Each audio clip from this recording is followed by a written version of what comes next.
Welcome, everyone, to a new episode of the Football Baron podcast. Let's talk about some of the crazy fixtures that have happened recently, as well as the transfer news that is starting to circle before the January transfer window, which might be it might be full of activity that we're going to see. Let's start off with first Liverpool versus Crystal Palace. My goodness, what a game for Liverpool. 7-0. Roy Hodgson, after the defeat, said, "Oh, I've never lost 7-0 before." I mean, just look at his reaction on the sideline when when they just kept scoring on. Like, Liverpool was completely ruthless, completely. Key players such as Henderson and Mo Salah as well coming off the bench. Just very great performance from Liverpool, very ruthless. And Minamino, one of the players who got their first goal after such a long wait that he's had to go has had to experience. He had a start as well, which was good for him. But one thing I found interesting though was recently we've seen news about Salah is unhappy that he didn't get the captain's armband. There's some rumors about that. He didn't get the captain's armband at that when they went to Denmark, and instead Trent Alexander-Arnold received the captain armband. Now, about this rumor that Salah could potentially be looking to, move on to Barcelona and Real Madrid. We've seen this sometimes pop up before with Real Madrid, and he says he's has admiration for them as clubs. And I think that the smartest decision would be for Liverpool not to cash out or even think about letting go of Mo Salah, because what he's been doing is a consistent, top class performance. Of course, that first season was absolutely incredible, how many goals he scored and how much he produced for Liverpool. But moving on, he's been pretty consistent, and he's had a great start to the Premier League this season as well, and has shown remarkable quality. Sadio Mane as well also shown remarkable quality. Mo Salah, I think I don't know if it's games being played between the club and him, or whether a new deal maybe or something else in the works, but Jurgen Klopp should definitely try to be looking to retain his services, because there's other players like Gini Wijnaldum who have had their heads swayed by potentially have had their heads swayed by Barcelona and Ronald Koeman looking to bring him into the mix. Liverpool right now cannot lose any more key players. Without Virgil van Dijk, they're going to be looking towards the January transfer window. If they lose Mo Salah or Gini Wijnaldum and players like these and have their head potentially swayed, you can't allow that. You got to lock it down. And I think that Jurgen Klopp has been doing a solid job about that.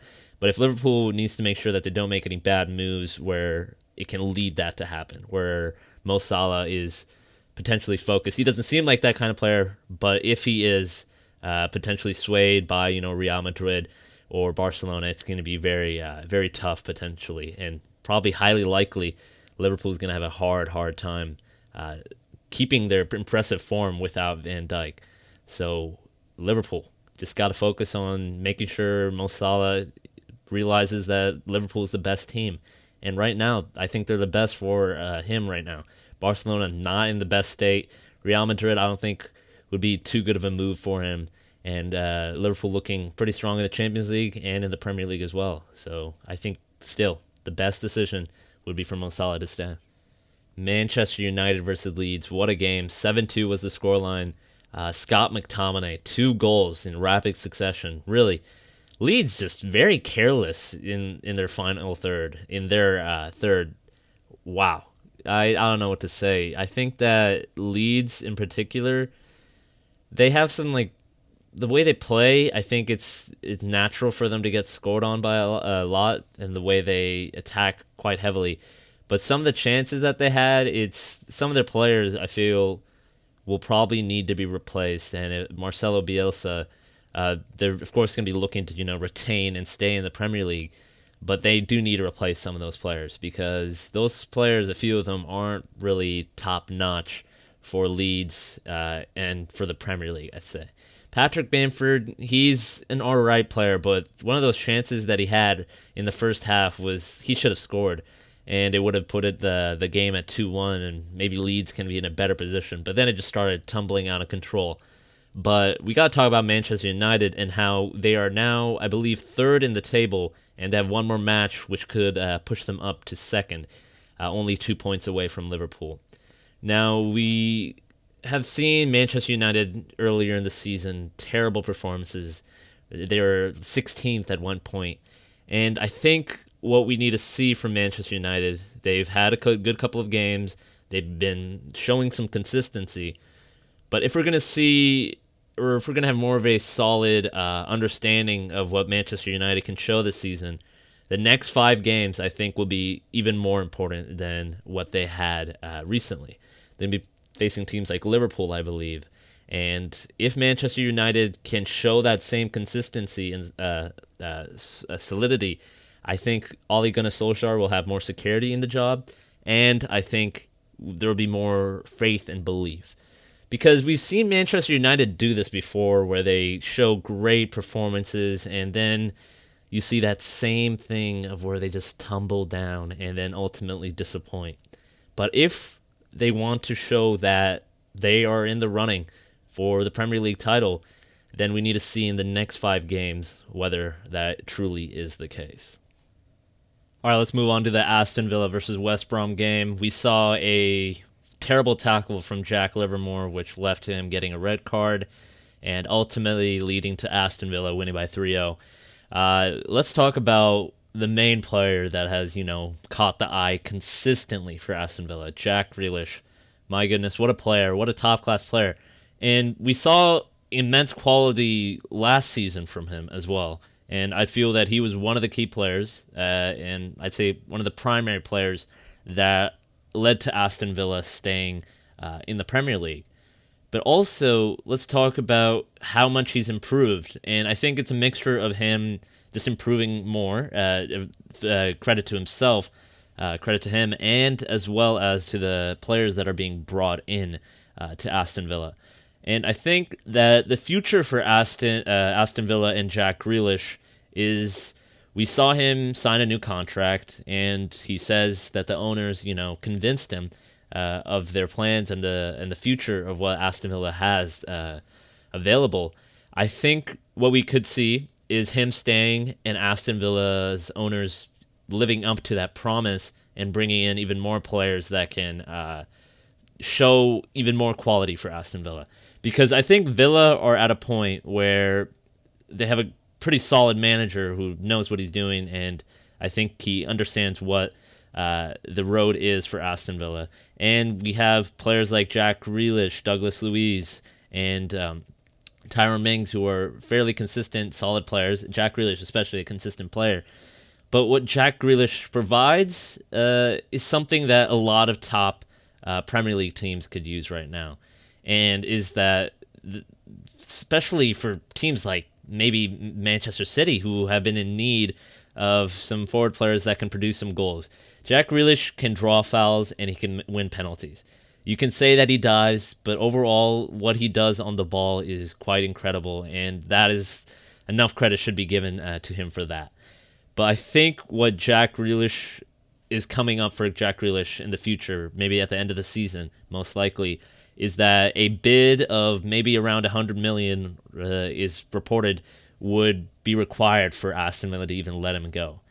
And with that in mind, I think if we see it like last season where that bid isn't met, then we're going to see him stay at Aston Villa, and maybe Aston Villa will contend for a top 6 finish if Aston Villa invest again at the end of the season, like they did at the beginning of the season. So I think what we should see from Jack Grealish is still that same performance he does, winning fouls and really, causing players to make some rash decisions that ultimately lead to penalties or red cards in the case for Jake Livermore. And I think what else we need to see from Jack Grealish is maybe just maybe a move as well if we see that from him. I think he is an Aston Villa fan at heart, but if a big team like Manchester City or Liverpool comes knocking and they have the money to spend, then I think we can see him leave.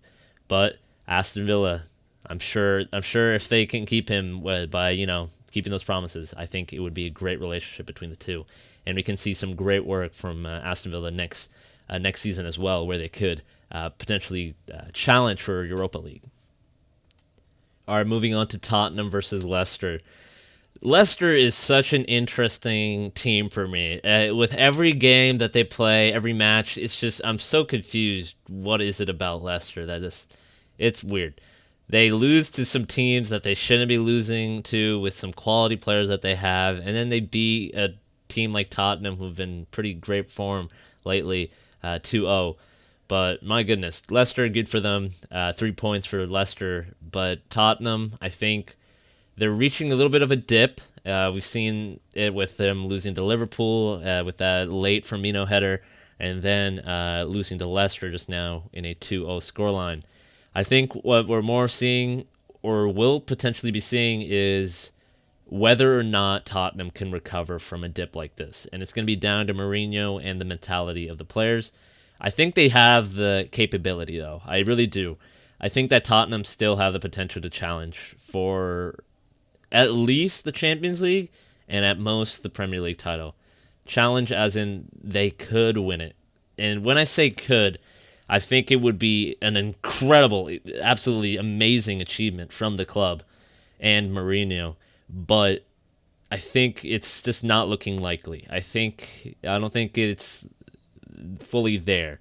But then again, we've seen crazier things in the past, and I think they still do have a chance to contest for the title, despite, these 2 games that they lost. Liverpool and teams like Manchester United and Leicester and the teams that are competing with them, they might slip up. You never know.